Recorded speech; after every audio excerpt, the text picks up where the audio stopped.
Today I wanted to share with you how to build a more sustainable and ethical wardrobe on a budget. I think a lot of times when people hear sustainable and ethical, it feels synonymous with like luxury or high-end or very expensive. And I think that couldn't be further from the truth with sustainability and ethical, slow fashion. So I wanted to give you my tips for building a wardrobe that is a more sustainable wardrobe filled with pieces that you love. So at the beginning of the year, I gave myself a goal to give up fast fashion in 2019. I haven't fully given up fast fashion. I did purchase a few items, but a majority of my wardrobe that has come in has been secondhand this year. But I do have pieces that I did buy new. So I'd say, I'd give myself a score of like 6 out of 10 so far on that goal. But I think that everything is a process and it takes time to really make substantial, lifelong change in your life. There are so many reasons out there to want to build a more sustainable wardrobe. The impact that fast fashion or just like the textile industry in general has on the environment is absolutely huge. It's depending on where you look, it's like second or third to the oil industry. So like the top 3 contributors would be oil, the agriculture industry, and textiles.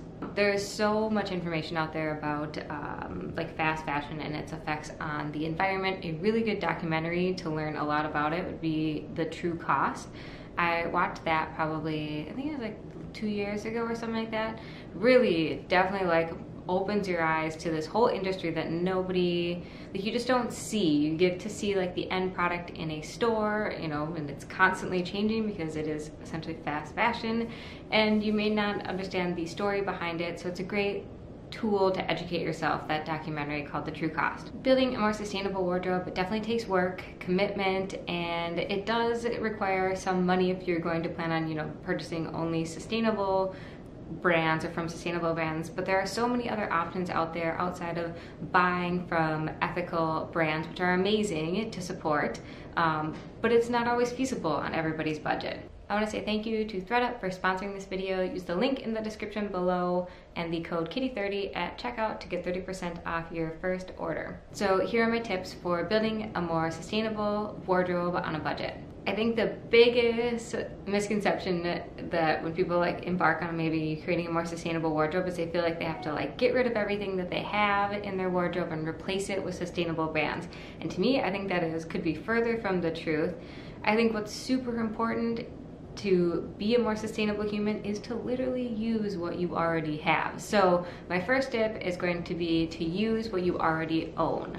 If you feel that some of the items maybe are uninspiring in your wardrobe, maybe all they need are a few tweaks. You could dye them a different color, you could dye a dress a different color. You could change out buttons on a top, or maybe you simply have items that just need repair or need to be altered so that they fit you properly.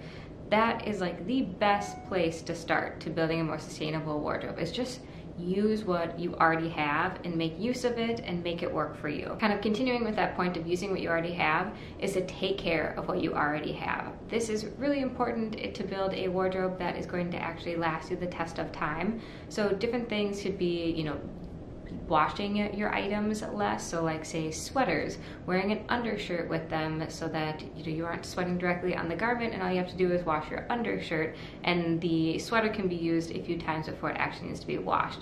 You can get like refresher sprays, or there's DIY recipes out there that you can use to kind of give your clothes a little refresh after you've worn them a few times without having to wash them every time. Another thing is drying less, or like hang drying a lot of your clothes. I hang dry a bunch of my clothes. I still use a dryer, but I hang dry a lot of my clothes. And then, take care of like your shoes and your accessories. So cleaning your boots after you wear them every so often, and polishing them and keeping them in good condition. Maybe resole something that maybe needs to be resoled or something along those lines. Another thing is take care of your garments. So like fold them neatly, put them away. They have a home. I think when, that kind of whole Marie Kondo idea that like you take the time to take care of your items, you visually know what you have more in your closet, as well as there's like that moment of appreciation, like I am taking care of this piece because I want it in my life, essentially. Buy secondhand. I like to start first when I am maybe like changing over my seasonal capsules, or I have a wish list of items that I need, is to source them secondhand first. That is always where I look for new items. For example, this linen top is something that I've been looking for, and I was able to find it locally at my thrift store. But if you don't have access to a thrift store, another great option are online consignment stores.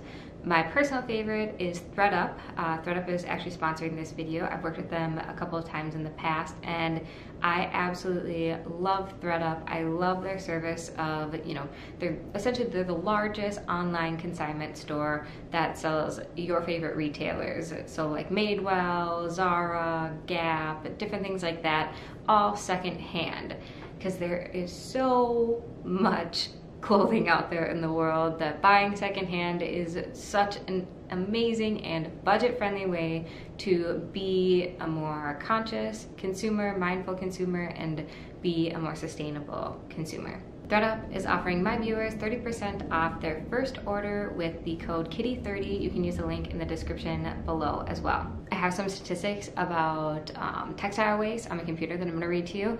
So they say that 26 billion pounds of clothing are sent to landfills each year. 95% of them could be reused or recycled. A lot of people just throw away their textile waste versus even giving it secondhand. So there's so much secondhand clothing out there that is probably still in impeccable use, because I remember there's some other statistic out there that talked about like the average wear of an item in a person's closet, or like an American person's closet, is like 2 times, which is just absolutely crazy. And then they get rid of it, because that is the cycle of fast fashion, is there's always something new, like every week in a store. And Americans have kind of changed their perception of what clothing is more of a disposable item, versus it used to be historically something that we invested in and we took care of and we had for a long time, and we had a very small, like, capsule essentially set of clothing, and it was timeless and something that we used year after year after year. They say that the average American generates about 82 pounds of textile waste a year, which is kind of crazy. Another statistic is, did you know that if everyone in the US bought just one item used instead of new in 2019, it would save nearly 6 billion pounds of carbon emissions, which is incredible. Another statistic is it takes 700 gallons of water to produce one t-shirt, which that actually totally blew my mind. Like denim takes a lot of water to create, but when you just think about like your regular t-shirt out there, it's kind of incredible that it takes so much water to create one t-shirt, when there are so many t-shirts at your local thrift store, or you can find amazing pieces at ThredUp as well. So click the link in the description if you want to take a look at some items secondhand from ThredUp and get 30% off your first order. I'm also going to share with you what I got for my upcoming spring capsule from ThredUp. I think I got like 5-ish pieces or so. So let's just like quick cut to that, and I'll show you the items that I did get, because to me, thrifting and looking for items secondhand, there's a lot of joy in the thrill of the hunt for me, versus just mindlessly walking into a fast fashion retailer and just like grabbing something off the rack. So I love to share thrift hauls with you guys, as you know, so this is kind of a mini one of the items that I got from ThredUp for my spring capsule. I'm all about this rust color for spring. I got this top from Madewell. Its estimated retail is $60, and I got it for $20.99. I think it's going to pair super well with all the things in my upcoming spring capsule. I like this top. It's kind of like a really light camel tan color. It's from Zara. Originally would have been about like $46, and I got it for $19.99. This might be my favorite piece that I got from ThredUp for this season. It's from American Eagle, originally like $35. It's its estimated retail value, and I got it for $17.99.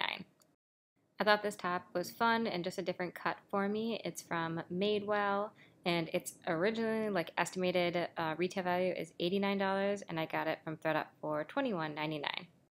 This blouse is from Mango. Its estimated retail value is like $36, but I got it for $11.99 from ThredUp. And there's little Bean. She was at my feet this whole time when I was trying these on. Another tip for you is when you are buying a new piece to buy natural fibers. So fibers like cotton and linen and hemp and bamboo, all of these fibers have a much shorter decomposition life cycle than other fabrics out there like polyester, which can take anywhere from 20 to 200 years to decompose in a landfill. Things like cotton take about 5 months, linen is like 2 weeks, hemp is incredibly quick as well, and bamboo, I think that one, I did see what that one was. And then bamboo takes about a year.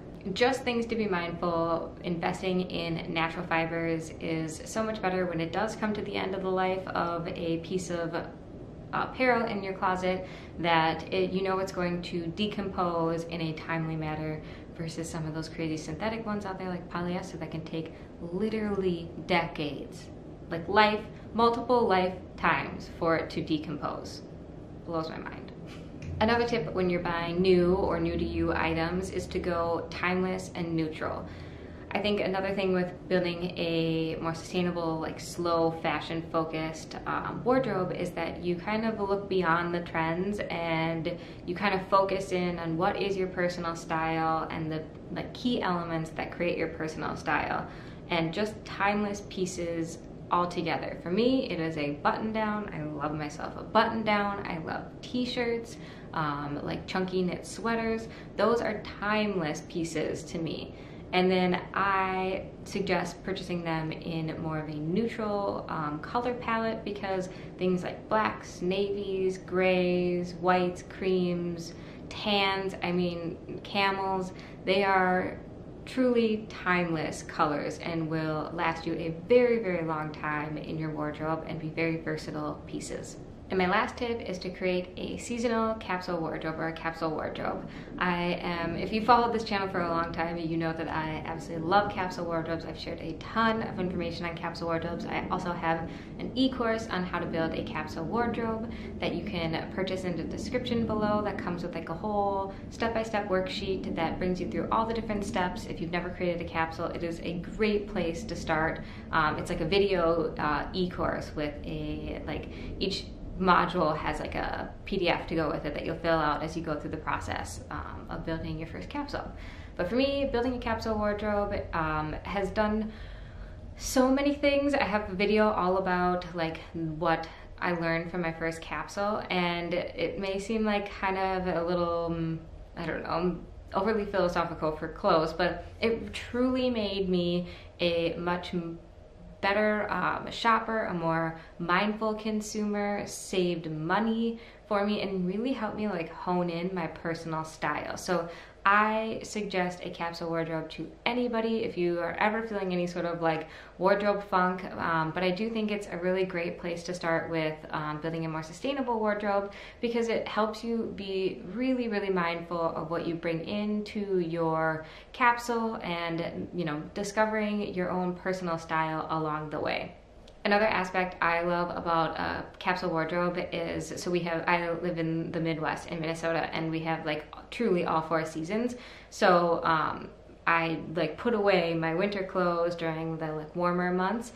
And so it's fun when it comes like around to the next season, I like pull out my like winter and fall capsule wardrobe, and it's like the pieces have that like new feeling to me, and I get kind of excited to wear some of the items again in my, you know, that upcoming capsule as the seasons change. So there's like a feeling of like shopping your own closet and having that kind of like new sensation of looking through your old clothes come the next season, because I haven't seen them for like an entire year. So thank you guys so much for watching this video. I hope that you guys really enjoyed it, and please give me your tips on, if you have other tips on building a more sustainable, ethical wardrobe, in the description box below.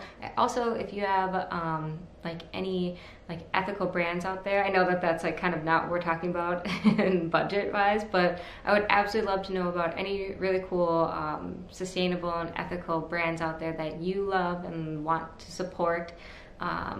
I want to build like a nice like resource on my blog of all the different ethical brands that I think is really cool and has good style, and it kind of fits my vibe, because sometimes I feel like it's sort of hard to find that, but yeah, anyways, I'm off on a tangent. All right, I'll see you guys later, and I will see you in the next one, is what exactly what I just said again.